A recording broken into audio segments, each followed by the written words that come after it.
Bienvenue dans l'univers captivant de la microéconomie. Salut tout le monde. Aujourd'hui, nous allons plonger dans les concepts fascinants qui régissent nos décisions quotidiennes et influencent notre vie de tous les jours. C'est Yann Barthès qui vous accompagne aujourd'hui pour parler microéconomie. Vous vous demandez peut-être ce que c'est exactement et pourquoi c'est important. Eh bien, restez avec nous, car nous allons tout vous expliquer. Pas de panique, nul besoin d'être un génie en économie. La microéconomie est accessible à tous et nous allons la rendre aussi simple et claire que possible. On va décortiquer tout ça ensemble. Nous allons explorer comment les individus et les entreprises prennent des décisions, comment les marchés fonctionnent et comment les ressources sont allouées. Imaginez, une furieuse envie de burger et d'une glace vous prend. Vous êtes devant le comptoir et vous devez choisir entre plusieurs options. Eh bien, la microéconomie, c'est analyser comment vous allez faire votre choix, en fonction de vos envies et de votre porte-monnaie. Facile, non? C'est un peu comme résoudre un puzzle où chaque pièce représente une préférence ou une contrainte budgétaire. Et pour comprendre ces choix, on a un outil indispensable, la courbe d'indifférence. C'est un concept clé qui nous aide à visualiser et à comprendre les préférences des consommateurs. Elle représente toutes les combinaisons possibles de biens qui vous procurent la même satisfaction. C'est parti! Nous allons explorer comment ces courbes fonctionnent et comment elles peuvent être utilisées pour prédire le comportement des consommateurs dans différentes situations. La courbe d'indifférence, c'est quoi au juste? Prenons un exemple concret. Vous raffolez des croissants et des pains au chocolat, avouez-le. Moi aussi. Sur un graphique, on peut représenter toutes les combinaisons possibles de ces deux viennoiseries.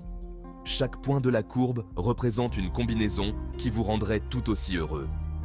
2 croissants et un pain au chocolat? Parfait. Un croissant et 3 pains au chocolat? Aucun souci. C'est ça, la magie de la courbe d'indifférence. Le budget, un facteur déterminant. C'est ce qui guide nos décisions quotidiennes, que ce soit pour acheter des produits de première nécessité ou pour se faire plaisir avec des petits luxes. Bien sûr, on adorerait tous se gaver de croissants et de pains au chocolat. Ces délices sucrés sont irrésistibles. Mais il y a un hic, le budget. Nos envies doivent souvent se plier à la réalité de nos finances. Heureusement, la microéconomie a tout prévu. Elle nous aide à comprendre comment maximiser notre satisfaction malgré ces contraintes. On peut représenter votre budget par une droite sur le même graphique que la courbe d'indifférence. Cette droite nous montre les limites de nos choix économiques. Cette droite, c'est votre contrainte budgétaire. Elle délimite ce que vous pouvez vous permettre d'acheter avec les ressources dont vous disposez. Elle montre toutes les combinaisons accessibles avec votre argent. Chaque point sur cette ligne représente une option viable pour vos dépenses. Pas d'inquiétude, on va y revenir plus en détail dans un instant. Nous explorerons comment optimiser vos choix pour tirer le meilleur parti de votre budget. L'utilité, le plaisir de consommer. L'utilité, c'est le plaisir ou la satisfaction que vous procure la consommation d'un bien. Plus vous aimez un bien, plus son utilité est élevée pour vous. Logique, non? Chaque point de la courbe d'indifférence représente le même niveau d'utilité. Mais attention, l'utilité est subjective. Ce qui vous enchante ne me procure pas forcément la même satisfaction. Trouvez l'équilibre, quand la courbe rencontre le budget. Alors, comment choisir la meilleure combinaison de biens avec notre budget? La réponse est simple, au point où la courbe d'indifférence est tangente à la droite de budget. Ce point magique représente l'équilibre du consommateur. C'est là que vous maximisez votre satisfaction compte tenu de vos moyens. Pas mal, non? En résumé, les points clés à retenir.